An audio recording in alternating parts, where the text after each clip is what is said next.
Assalamualaikum warahmatullahi wabarakatuh. Tafsir Al-Azhar, pengantar surat Al-Fatihah, pembukaan. Al-Fatihah artinya pembukaan. Surat ini pun dinamai Fatihatul Kitab,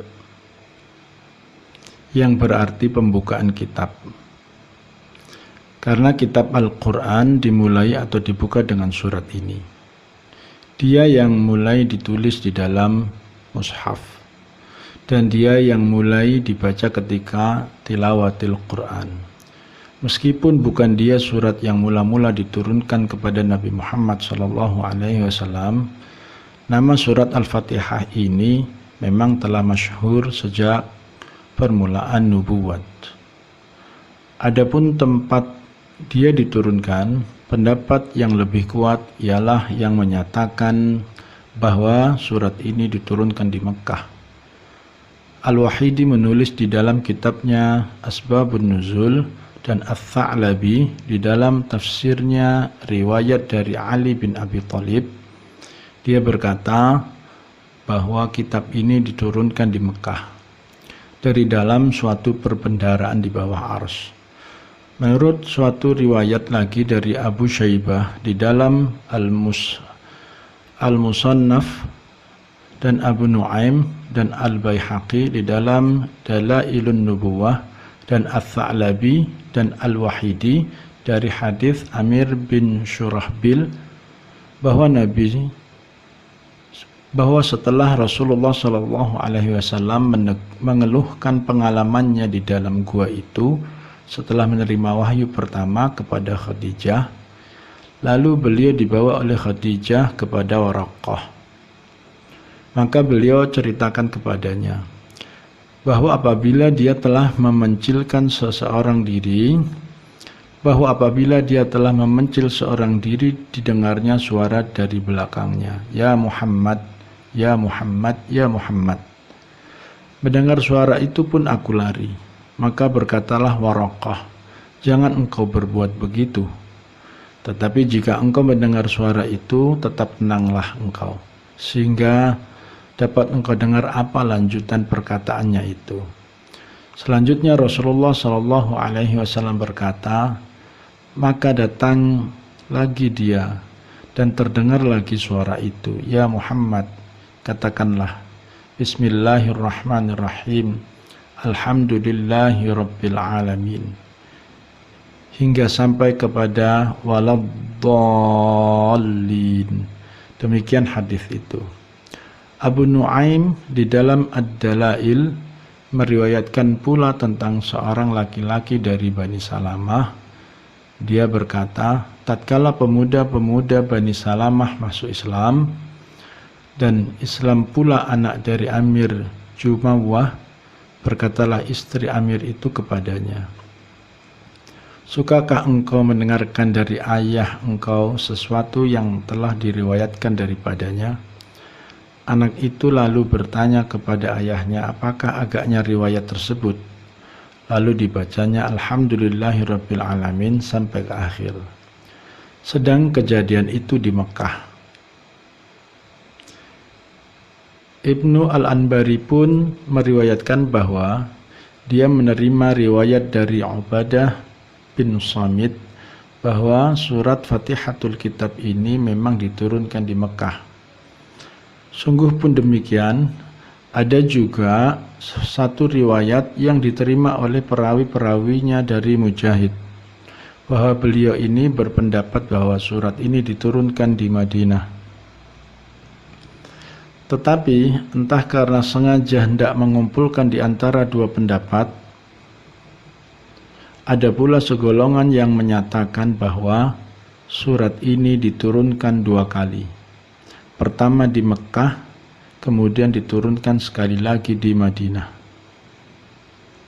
Tetapi menjadi lebih kuatlah pendapat golongan yang terbesar tadi, bila kita ingat bahwa sembahyang 5 waktu mulai difardukan ialah sejak di Mekah. Sedang sembahyang itu dianggap tidak sah kalau tidak membaca Al-Fatihah. Menurut hadis, la salata liman lam yaqra bi Fatihatil Kitab. Tidaklah sah sembahyang bagi siapa yang tidak membaca Fatihatul Kitab. Hadis ini dirawikan oleh Al-Jamaah dari Ubadah bin Samit. Termasuk satu surat yang mula-mula turun. Meskipun Iqra sebagai 5 ayat permulaan dari surah Al-Alaq yang terlebih dahulu turun, kemudian itu pangkal surat Ya ayyuhal muddathir, kemudian itu pangkal surat Ya ayyuhal muzzammil, namun turunnya ayat-ayat itu terpotong-potong, tidak satu surat lengkap.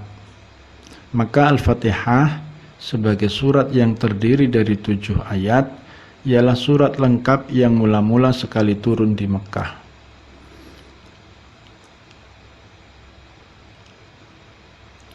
Di dalam surat 15 Al-Hijr ayat 87 ada disebut 7 yang diulang-ulang. Sab'an minal mathani. Menurut Ibnu Katsir yang dimaksud ialah surat Al-Fatihah ini juga. Sebab Al-Fatihah dengan ke-7 ayatnya inilah yang diulang-ulang tiap-tiap rakaat sembahyang, baik yang fardu ataupun yang sunnat. Oleh sebab itu maka Sab'ul Mathani adalah nama surat ini juga. Di dalam surat 3 Ali Imran ayat 7 ada disebut Ummul Kitab, ibu dari kitab. Menurut Imam Bukhari di dalam permulaan tafsirnya, yang dinamai Ummul Kitab itu ialah Al-Fatihah ini, sebab dia yang mula ditulis dalam sekalian mushaf, dan dia yang mulai dibaca di dalam sembahyang. Cuma Ibnu Sirin yang kurang sesuai dengan penamaan demikian. Dia lebih sesuai jika dinamai Fatihatul Kitab saja. Sebab di dalam surat 13 Ar-Ra'd ayat 39 terang dikatakan bahwa Ummul Kitab yang sebenarnya ada di sisi Allah. Tetapi beberapa ulama lagi tidak keberatan menamainya juga Ummul Quran, artinya ibu dari seluruh isi Al-Quran, karena ada sebuah hadis yang dirawikan oleh Imam Ahmad dari Abu Hurairah bahwa Rasulullah SAW bersabda, hiya Ummul Quran wa hiya Fatihatul Kitab wa hiya Sab'ul Mathani. Dia adalah ibu Al-Quran, dan dia adalah Fatihatul Kitab, dan dia adalah 7 yang diulang-ulang. Penulis tafsir Al-Kasyaf menyebutkan lagi namanya yang lain, yaitu Al-Kanz, perbendaharaan, Al-Wafiyah, yang melengkapi, Al-Hamid, puji-pujian, dan surat As-Salah, sembahyang. Dan menurut riwayat Ats-Tsa'labi dari Sufyan bin Uyainah, surat ini pun bernama Al-Waqiyah, pemelihara dari kesesatan, sebab dia mencukupi surat-surat yang lain. Sedang surat-surat yang lain tidak mencukupi kalau belum tertali dengan dia. Tadi dia diberi nama perbendaharaan, karena menurut riwayat Ali bin Abi Thalib tadi, dia diturunkan dari perbendaharaan di bawah arsy. Dia bernama melengkapi sebab seluruh syariat lengkapnya tersimpul di dalamnya. Dia bernama puji-pujian sebab dipangkali dengan puji kepada Allah. Dan dia bernama surat sembahyang karena sembahyang tidak sah kalau dia tidak dibaca. Bila mana kita kelak telah sampai kepada penafsiran isinya, dapatlah kita fahami bahwa segala nama itu memang sesuai dengan dia. Apatah lagi pokok ajaran Islam yang sejati, yang menjadi ibu dari segala pelajaran, yaitu Tauhid, telah menjadi isi dari ayat-ayatnya itu pertama sampai akhir. Tidak ada puji, apapun macamnya puji untuk yang lain, hanya untuk Allah semata-mata. Dan di dalam ayat itu telah tersebut Tuhan sebagai Rabbi atau Rabbun, yang berarti pemelihara, pengasuh, pendidik, dan penyubur. Diikuti oleh ayat yang menyebut